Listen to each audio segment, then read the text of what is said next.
home renovations that will end up hurting the value of your home. Stay tuned.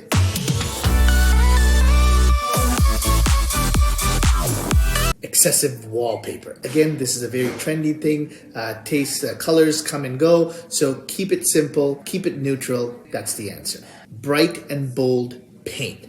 Again, keep the colors neutral so people can visualize a home. It also makes the space look larger when you use neutral colors as opposed to bright and bold paints, similar to my background here. Many other times we see people expanding bedrooms. So they'll take a 3-bedroom house and combine 2 bedrooms to make it a large bedroom. This actually decreases the value because now you can only market your property as a 2-bedroom home. Too much carpeting. Now, carpeting shows wear and tear, it can show stains, it can show usage, and there's more negatives to carpet than if you were to put in hardwood or laminate floors. Over-the-top landscaping. Many times this curb appeal ends up detracting buyers from the property.